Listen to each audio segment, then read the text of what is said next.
Jarang terdapat sebuah serial televisi di mana fokus narasi tiap season bisa berbeda satu dengan yang lainnya. Yang terjadi biasanya adalah melanjutkan format yang sudah populer dengan penambahan karakter dan konflik baru. Namun tidak dengan serial yang satu ini. Kita saksikan dulu trailernya seperti ini. If you don't think there's hope for the world, why bother going on? You haven't seen the world, so you don't know. You keep going for family. I'm not family. No? You're cargo.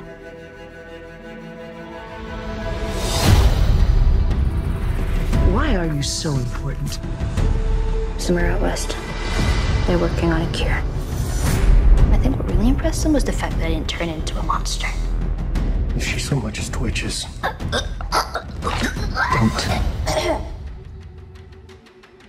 Okay.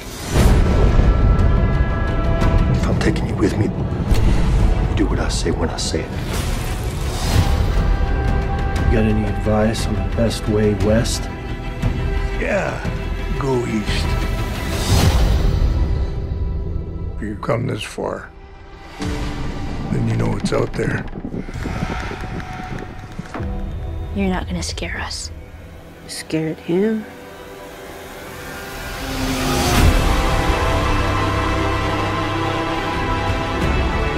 You have a greater purpose than any of us could have ever imagined.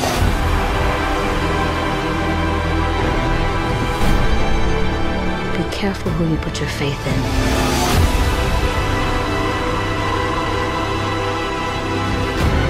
It might not be her father, but you were someone's.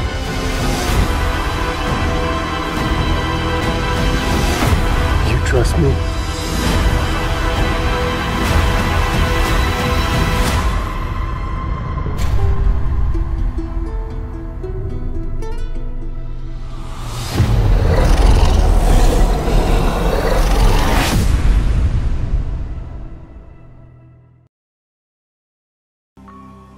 Gara-gara film Abadi Nan Jaya, minat warga Indonesia terkait tontonan bertema zombie jadi meningkat.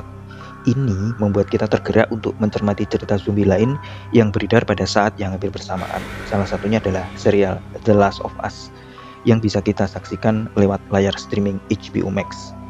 Serial ini, sebagaimana kita sudah tahu, diangkat dari game PS berjudul sama yang beredar pertama kali tahun 2013 lalu. Namun sebelumnya, silahkan subscribe dulu bagi yang belum. Pencet tanda lonceng, lalu like, komen, dan share bagi yang sudah pertahankan prestasimu. Mengenai The Last of Us, karena ini tayang sudah sejak Januari 2023, sepertinya kita semua sudah pada paham soal Pedro Pascal, Bella Ramsey, Isabella Merced, dan bahwa kreator gamenya yaitu Neil Druckmann sekaligus juga menjadi showrunner The Last of Us versi serial televisi. Ini membuat serial ini lebih mirip sebagai suatu karya yang dituturkan lewat medium lain dan bukan murni alih wahana atau adaptasi. Adaptasi itu ketika satu karya dibuat dalam karya lewat medium yang lain dan dilakukan oleh orang yang berbeda. Karena dilakukan oleh seniman yang beda lagi, maka otomatis di situ pasti akan ada interpretasi sehingga bisa beda dari material aslinya. Ini yang tidak kita jumpai di The Last of Us versi serial ini, karena yang memproduksi adaptasinya, yang produksi versi serialnya adalah juga orang yang sama dengan membuat versi aslinya, yaitu versi video game. Sebagaimana umumnya film atau serial buatan HBO, The Last of Us juga matang dalam soal visual.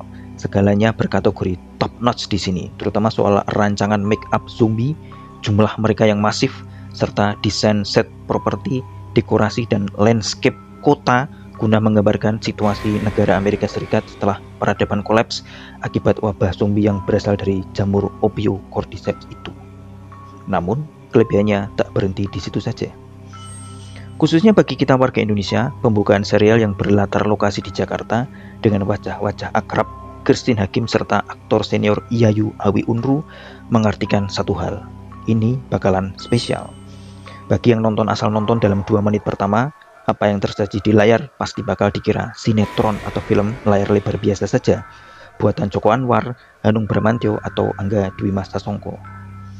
Hanya saja ada yang kurang klop di segmen Jakarta ini, karena pengadeganannya mengikuti kebiasaan di film atau novel fiksi ilmiah Amerika Serikat. Tokoh ilmuwan ujuk-ujuk disebut militer manakala terjadi situasi genting nasional. Dalam kasus Dr. Ratna Pertiwi yang diperankan Christine Hakim, ia disebut saat sedang makan siang.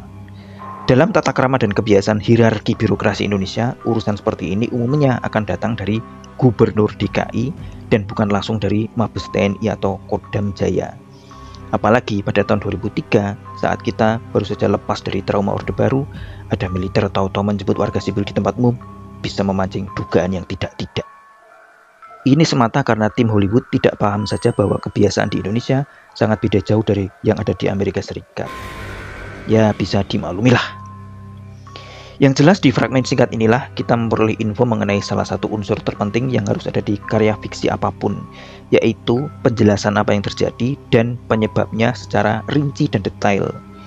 Jadi, ketika cerita fast forward 2 dekade kemudian ke tahun 2023 di kota Austin, negara bagian Texas, kita sudah tak lagi bertanya-tanya ketika para tetangga Joel dan putrinya Sarah satu persatu mulai ngamuk sebagai zombie.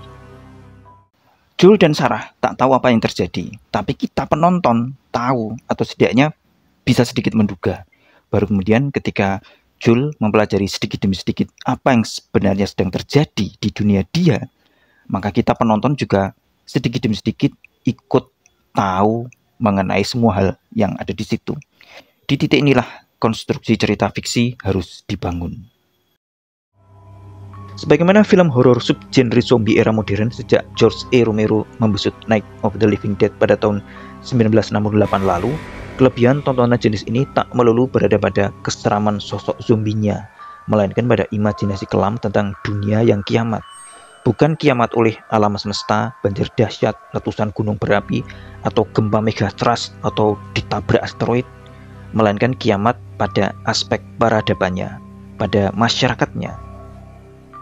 Ini menjadi hal yang paling menyeramkan karena kita di dunia nyata bukan sama sekali tak pernah mengalaminya. Maret 2020 lalu, saat pandemi COVID-19 terjadi dan kita melihat foto-foto kota hantu dari seluruh dunia, itulah bayangan terdekat yang ada di pikiran kita semua. The collapse of society, the collapse of economy. Virus corona memang tak mengubah kita semua jadi zombie, tapi berpotensi mengurangi secara masif populasi manusia sebagaimana dulu ketika terjadi wabah pes atau flu Spanyol. Jika populasi berkurang drastis, siapa yang akan menggerakkan pabrik-pabrik dan perusahaan-perusahaan? Siapa yang akan mendistribusikan logistik dan komoditas? Dan siapa yang akan melindungi masyarakat manakala chaos terjadi? Kiamat ketika umat manusia masih ada jauh lebih mengerikan dibayangkan daripada kiamat yang geleng seketika dan langsung semua umat manusia terhapus dari muka bumi. Kemudian masih ada aspek lainnya yaitu sisi humanis yang ditawarkan dalam alur ceritanya. Joel dan Ellie bertemu dalam situasi serba penuh paranoia karena apa yang telah terjadi selama 20 tahun itu. Namun, cobaan demi cobaan yang terjadi membuat mereka akhirnya dekat sebagai sosok ayah dan anak, father and daughter, yang keduanya sama-sama tak miliki dalam kehidupan masing-masing. Dan itu membawa kita pada plot twist terbesar yang muncul pada ending season 1.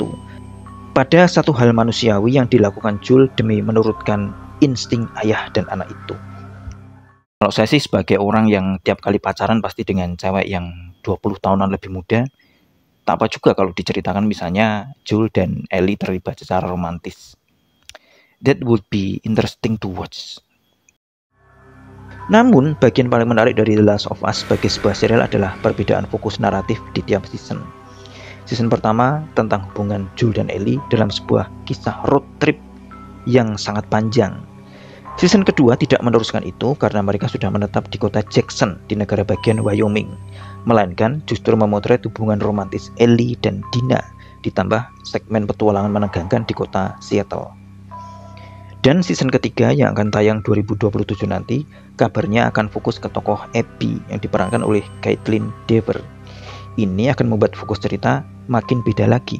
Apalagi muncul rumor yang menyebut bahwa Bella Ramsey pada season 3 akan mundur selapis menjadi recurring karakter atau tokoh pendukung karena tokoh utamanya, main karakternya pindah ke Abby. Kemudian season 2 beda lagi, berhubung salah satu tokoh utamanya menapak gelar Anumerta. Lalu season 3 sudah beda lagi. Ini bikin kita merasa kayak nonton serial antologi, kayak serial True Detective yang fenomenal itu di HBO juga.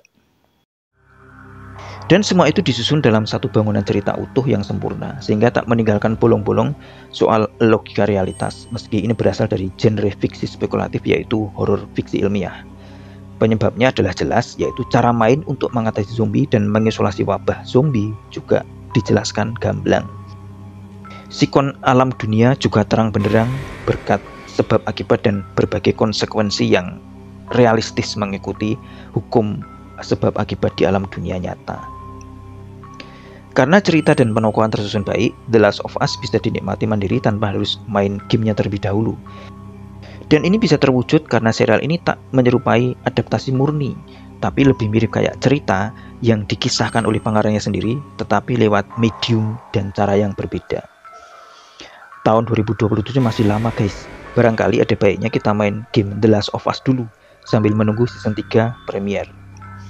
Sebelum berpisah, silahkan untuk diklik tombol subscribe sehingga kita bisa berjumpa kembali dalam video-video selanjutnya yang bakal makin penuh plot twist. Sugeng pepanggihan malih.